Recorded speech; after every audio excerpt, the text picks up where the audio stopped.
Hey viewers, it's me AJ and you are watching versatile AJ YouTube channel. दोस्तों, title को पढ़ के और थंबनेल को देख के आपको ये समझ आ गया होगा कि आज के इस वीडियो में मैं आपसे बात करने वाला हूँ उन वेबसाइट्स और ऐप्स के बारे में जो ये प्रॉमिस करते हैं कि आप डेली 300 से 5000 रुपये अर्न कर सकते हैं। क्या ये सच में पेमेंट देते हैं? क्या ये जेन्युइन होते हैं?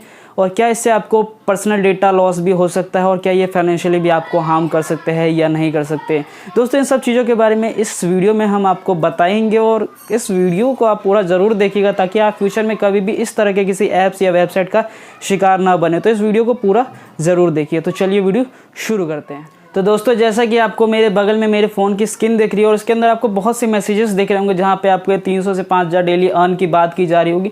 दोस्तों, इस मैसेजेस को इकट्ठा करने में मुझे कम से कम 1 से 2 महीने लग गए ताकि मैं आप लोगों को दिखा सकूँ कि ये एक लौता एक साइट नहीं है। बहुत से ऐसे वेबसाइट चल रहे हैं जो इस तरह का फ्रॉड कर रहे हैं। तो सबसे पहले ये आपको प्रोवाइड करते हैं किसी तरह आपको व्हाट्सएप पे या फिर आपको मैसेज के थ्रू लिंक भेजेंगे। लिंक्स में कई बार आपको डायरेक्ट किसी वेबसाइट का लिंक मिल जाता है और कई बार किसी के व्हाट्सएप प्रोफाइल की लिंक मिलती है। जब आप उस पर क्लिक करते हैं तो आप किसी व्हाट्सएप यूज़र से बात करेंगे और वो फ्रॉड यूज़र ही होता है ज़्यादातर। और वो क्या करते हैं, ज़्यादातर इस्तेमाल करते हैं किसी भी एक्ट्रेस का पिक यूज़ करते हैं या किसी भी ऐसे जो भी ठीक ठाक डीपी मिल जाए किसी लड़की की, उसको उठा के ये ऐसे डीपी पे लगा देते हैं। तो और क्या होता है कि हम लोग ज़्यादातर एक सॉफ्ट कॉर्नर होता है हमारे लड़कियों के लेके, तो हम जब डीपी देखते तो हम विश्वास कर लेते हैं।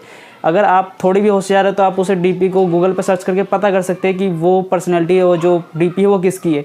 लेकिन कई बार लोग इसमें फंस जाते हैं और कई बार उसे चैटिंग करते हैं। चैटिंग करने के बाद फिर ये आपको एक लिंक प्रोवाइड करेंगे और लिंक प्रोवाइड करने के बाद जब आप उस पर लिंक पर क्लिक करेंगे तो ये एक वेबसाइट ओपन होगा जहाँ पे ज़्यादातर वेबसाइट में काम क्या होता है कि ये आपको बताया जाएगा कि एक मार्केटिंग का काम करते हैं जहाँ पे ये यूज़र्स जो होते हैं उनके उस प्लेटफॉर्म के यूज़र्स होते हैं वहाँ पे वो इंस्टाग्राम इन्फ्लुएंस इंस्टाग्राम की रीच देते हैं या फिर आप फेसबुक पे रीच देते हैं, आप उनके पोस्ट लाइक करते हैं तो इन सब के बदले में वो आपको कुछ कमीशन देते हैं। ये इस तरह का मार्केट स्ट्रेटेजी आपको बताया जाता है। फिर आप बिलीव भी कर लेते हैं कि हाँ चलो ये चीज़ ठीक है, इस मार्केटिंग हो सकता है। फिर ये क्या करेंगे, आपसे कुछ अमाउंट ऐड करने के लिए कहेंगे और फिर ऐड करने के बाद ये पेमेंट आपको देंगे।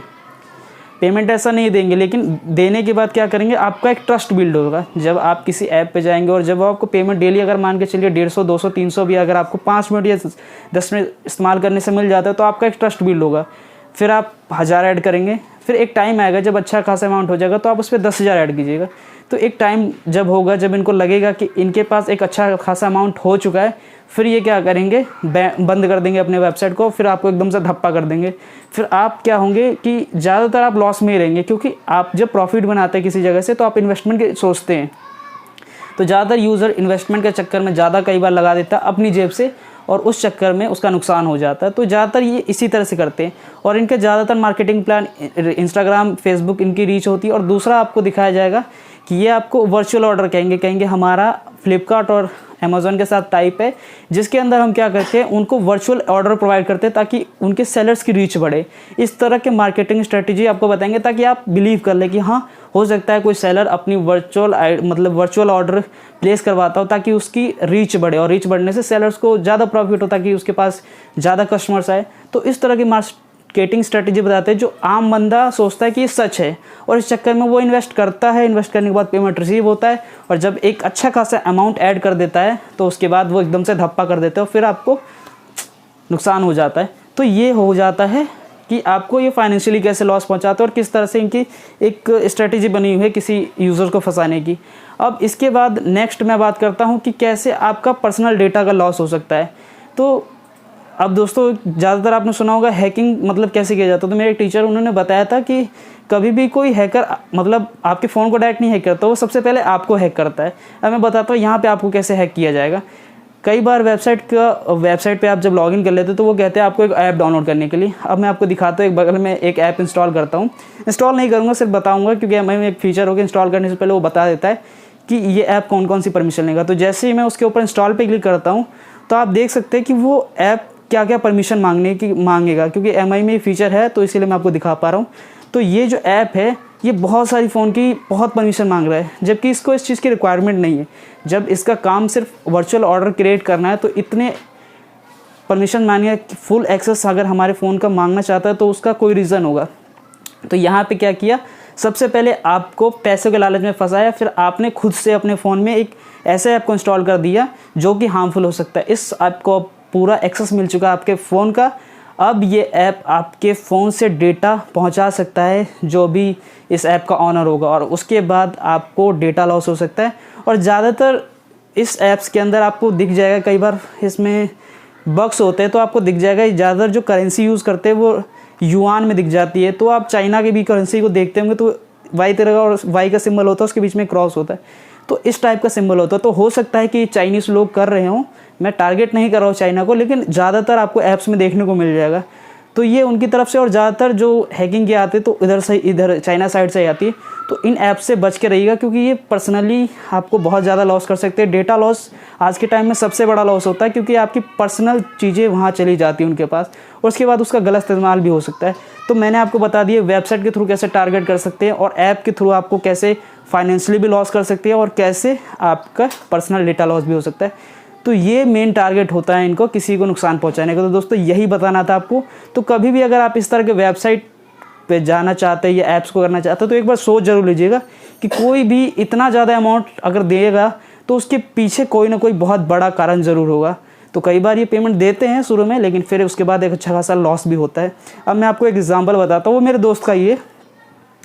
तो उसके भैया थे, वो शायद अच्छा खासा वो ऐप चल रहा था, मतलब वो वेबसाइट बहुत टाइम से चल रहा था।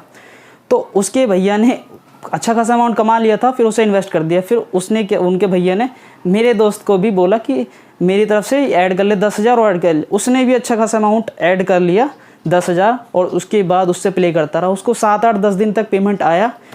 उसके बाद फिर वो वेबसाइट बंद हो गया, और जो वो टेलीग्राम के लिंक बनाए थे, चैनल का लिंक बनाया था, वो सब डिसेबल हो गया। और मेरे दोस्त के थ्रू ये उसके एक दोस्त ने 30,000 का ऐड कर लिया। और ज़्यादातर ये जब से स्कैम 1992 है ना, और ये लाइन है रिस्क है तो रिस्क है, भाई सब कोई रिस्क लेना चाहता है। मतलब अगर आपको पेमेंट करना है भाई, रिस्क और बेवकूफ़ में बहुत छोटा सा अंतर होता है। तो रिस्क अच्छी चीज़ होती है, कई बार रिस्क लेना चाहिए, लेकिन रिस्क कहाँ लेना चाहिए और बेवकूफ़ कहाँ नहीं बनना चाहिए, उसके बीच में अंतर होता है। तो अगर आप रिस्क और बेवकूफ़ के बीच में अंतर नहीं जानते तो आपका पैसा हमेशा डूबेगा। तो अच्छी बात है कि स्कैम 1992 देख के लोगों को अंदर रिस्क लेने की एबिलिटी आ चुकी है, लेकिन रिस्क और बेवकूफ़ में बहुत छोटा फ़र्क होता है। तो इस फासले को कभी ख़त्म मत होने दीजिएगा, वरना आपका हमेशा रिस्क के चक्कर में बेवकूफ़ बनते जाइएगा। तो मेरे दोस्त का लॉस हुआ, बट अब उसकी गलती थी, लेकिन उसे पता चल गया कि कैसे ये लॉस करवाते हैं, या फिर किस तरह से आगे आपको फ्यूचर में मतलब सेफ रहिएगा इन चीज़ों से। क्योंकि आपको एक बार अगर लॉस हो जाता है तो आप सतर्क हो जाइएगा और 4 लोगों को बताइएगा। तो सेम चीज़ है, इस वीडियो को उन लोगों तक शेयर जरूर करिएगा जो कई बार इन चीज़ों को नहीं जानते, और जब इनके पास नई चीज़ें आती है तो वो ज़्यादा इनकम के चक्कर में पैसे इन्वेस्ट कर देते हैं, और फिर लास्ट में या तो पर्सनल डेटा लॉस हो जाता है या फिर इनका अच्छा खासा नुकसान हो जाता है। तो दोस्तों बस इतना ही था इस वीडियो में। अगर इस वीडियो को अच्छी लगी हो आपको तो इस वीडियो को लाइक ज़रूर कीजिएगा, कमेंट करके बताइएगा कोई अगर आपका डाउट हो, या फिर कभी आपके साथ ऐसा फ्रॉड हुआ या कभी मैसेज आया तो इस लिंक मतलब कमेंट में ज़रूर बताइएगा। शेयर कीजिएगा इस वीडियो को वहाँ तक जहाँ तक आपकी पहुँच हो।